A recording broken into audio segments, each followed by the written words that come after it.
So, in this video, I'm going to tell you why most people lose money in poker. The biggest reason why most people lose money in poker is because they overestimate their own ability to play poker and they underestimate their enemy. There is a book written by Sun Tzu, who's a Chinese general. 3,000 years ago, he wrote The Art of War. And in The Art of War, he said, he will win who knows when to fight and knows when not to fight. Basically, what you have to understand is that poker is war. When you sit down on a poker table, either you are going to win or your opponent is going to win. And that is predestined, which means it is written before you sit down on the poker table. Now, you might think, well, if I hit my cards, if I have deuces and I hit a deuce on the board, he could have aces, but I will beat him, right? And you're right. From time to time, you will win. Even when you don't play correctly, even when you play with shitty hands, you will win. But that is the danger and trap of poker. A lot of people think just because they won that one time, just because they won that one session, that now they are the best player in the world. But that's not how it works. Because a lot of the times, your luck runs out and then you find out who you really are on the poker table, where you really stand on the poker table. So a lot of people, they might win in the beginning and they might think or they might have had that one big session and they might think I beat that guy in that one session, that one day, that one night. And they will remember that and they'll forget all of the other times that they were destroyed by everyone else around them. And this is the biggest mistake that people make. They overestimate themselves based on a very short and small sample and they underestimate everybody else. We tend to forget when we make a mistake, but we always remember when the other person makes a mistake. And this is why most people fall into the trap of thinking that they are better than their opponent. And that's why most people lose, because they do not pick their battles carefully. Poker is glorified as a sport where courage and bravery is something that is looked upon as heroic. When you pulled off a big bluff, when you went all in with nothing, or when you made that hero call where you had just ace high and you were right. And who can blame you for letting that get to your head? You put your balls on the line, you literally risked everything in front of you on a hunch, on a gut feeling, and you were right. So how could you be blamed for thinking now that you know what you're doing? But you'd really have to ask yourself, do you really know what you're doing? Do you ever feel lost and confused on the poker table? Or are you clear about every single decision that you've made?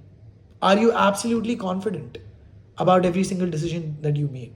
Do you know how to play pocket jacks from the small blind when there's a 3-bet? Do you know how to play pocket sevens when two people have raised in front of you? Like, there are tricky situations that happen in poker, right? If you feel lost and confused when there are tricky situations that are happening in poker all the time, you probably don't know what you're doing.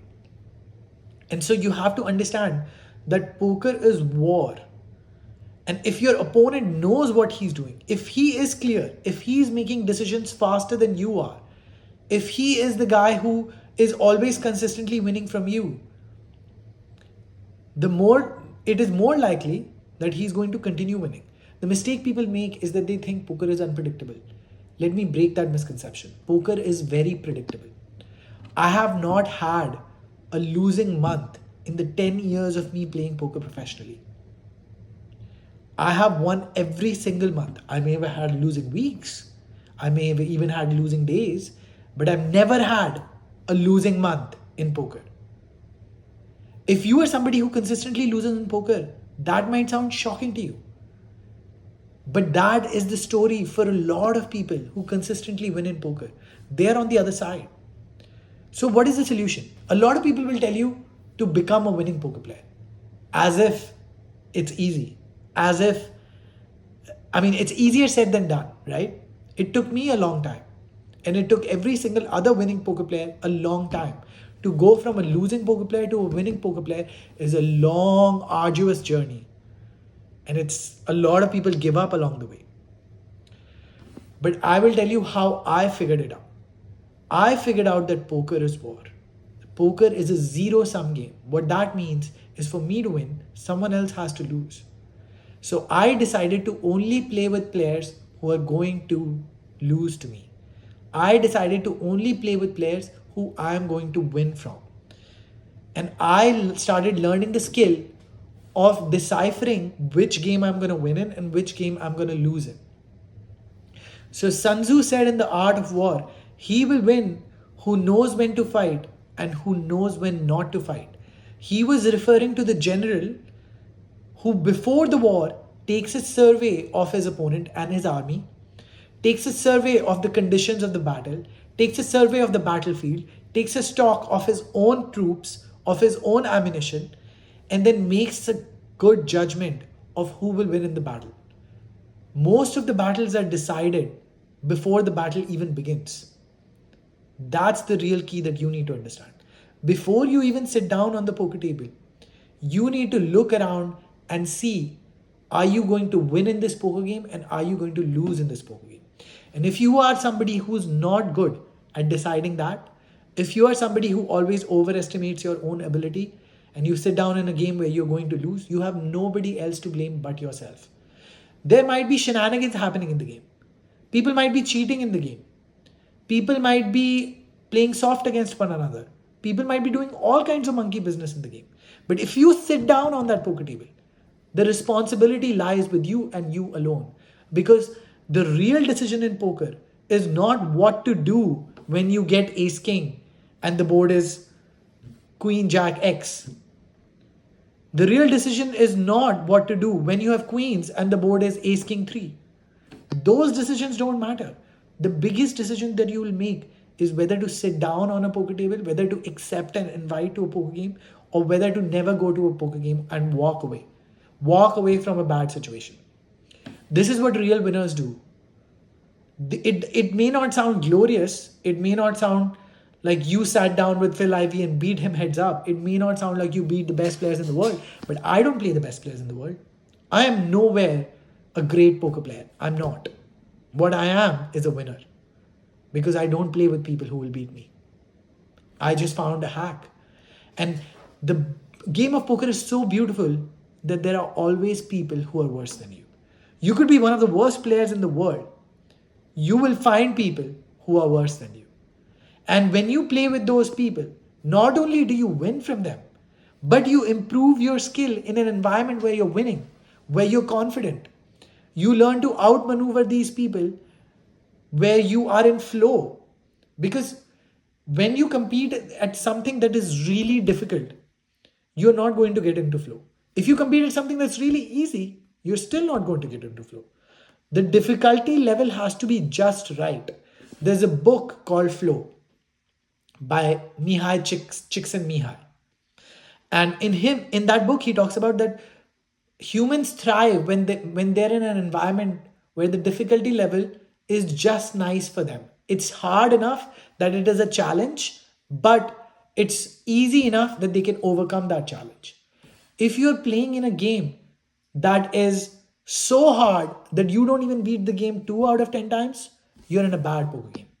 You need to be in a poker game where you're at least winning 6 or 7 out of 10 times. If you're in a poker game where you win 10 out of 10 times, you will win money, but you will not have fun. You will not be in flow. You will get bored and you will not improve as a poker player. You will not improve your skill. To improve your skill, to get into the state of flow, you need to be in a game where you win at least 6 or 7 out of 10 times.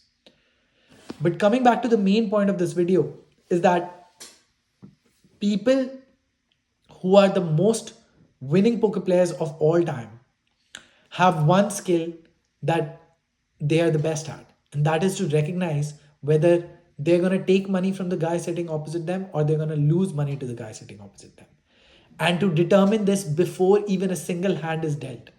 That is what the real generals do. Of course, there's something to be said about preparation and improving your skill, but as long as you keep in mind that you should be in a game where you're winning at least 6 or 7 out of 10 times, you will be improving your skill and you will also be winning money.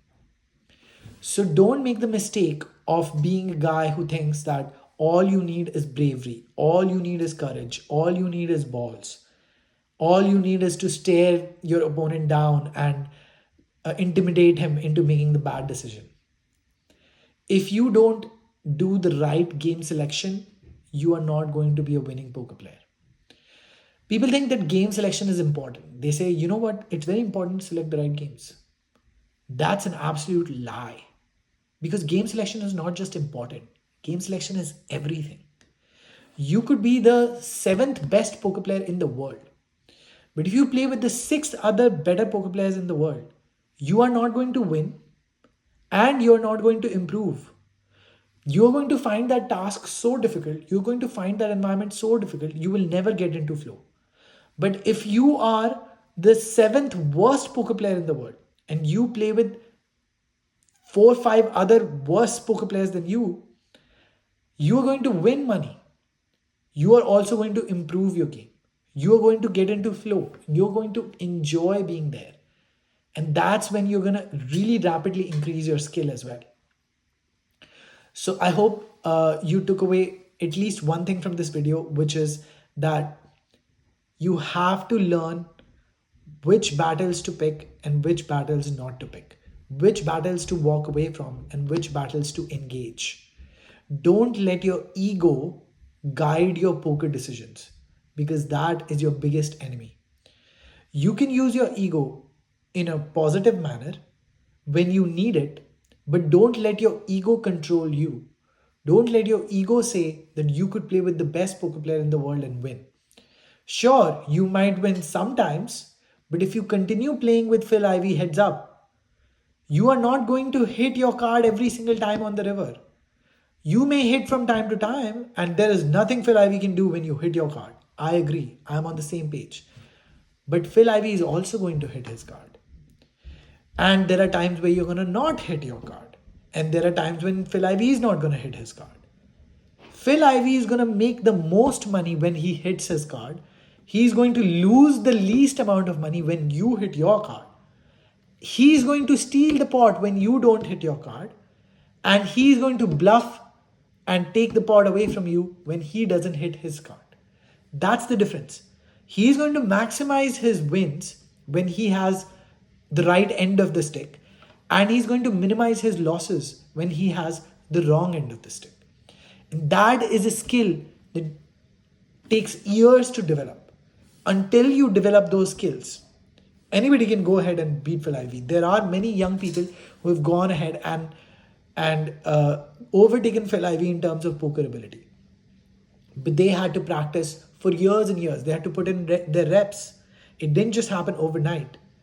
So before that happened, they were trying to play with players who were worse than them so that they could get the reps in.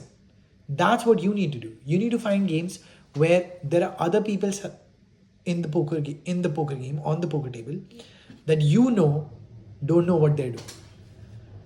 And you must have seen this. In your experience, there must be some people on your poker table, even if you are losing repeatedly, there must be some people on your poker table that consistently lose to you. And you can clearly see that they have no idea what they're doing. Find people like that. Poker is much more fun when you play with people like that. And you can make a lot more money when you play with people like that. That's the strategy of the richest poker players in the world. There's a guy named Rick Solomon. Rick Solomon is a celebrity. He was married to Pamela Anderson. He had a sex tape out with Paris Hilton. And he has this image of a playboy. He has this image of a rich guy. But he's made most of his money from poker. There's a guy named Chamath Palihapitiya. He's a billionaire. And Chamath has lost $50 million to Rick Solomon lifetime. Chamath admitted to doing so on a televised poker game. Rick Solomon plays wild, but he only plays with people who are worse than him. That's literally his strategy: to play with business owners, to play with the rich and elite, to play with billionaires and celebrities and influencers. And that's how he's made millions and millions of dollars online. He's probably lifetime in live cash games the biggest winner ever. And that's the strategy which I employed in the second half of my poker career. I only played in private cash games. I only played with people who were industrialists, who were business owners, who were recreational players. And some of them were better than me, but most of them were worse than me. And that is why I made more money than most professional poker players in the world. So, if you want to learn the skill, you really have to be able to judge the player in front of you. You really have to be able to judge the poker game before you go to it. You really need to know who is going to lose to you and who is going to win from you. So I'm going to give you tips on that. I'm going to teach you that skill on this poker channel. If you want to watch videos on how to learn to assess the skill of other players, follow and subscribe, because that is the biggest skill in poker. You see, you have to learn this skill. This skill, let me give you an analogy. If you want to find gold, is the skill of digging for gold more important, or is the skill of finding a rich gold mine more important? In poker, playing the hands, raising, calling, folding, bluffing, value betting, when to run it once or twice, when to put a stop loss, all of these things are like the skill of digging for gold. But assessing who you're playing with, assessing the other player's skill, finding a great game, finding a game that is filled with people who are going to lose to you, that is like finding a rich gold mine. You could be digging, you could be the best gold digger in the world, no pun intended. But if you're digging where there is no gold, you're digging in barren sand, you're never going to find gold. And you could have the shittiest gold digging equipment, but if you are in a rich gold mine, you're going to accidentally stumble upon gold. You're going to have gold everywhere around you because you are in an abundant gold mine. That's the way it works in poker. If you are in the right battle, if you are in the right poker game, you're just going to accidentally win, have fun, and get better at playing poker. You're going to enjoy the activity more, and that's how you're going to improve your skill as well. So choose your battles wisely. That is what Sun Tzu said 3,000 years ago. And I hope you can take that lesson and apply it into your poker life. I hope you like this video, and I'll see you in the next one.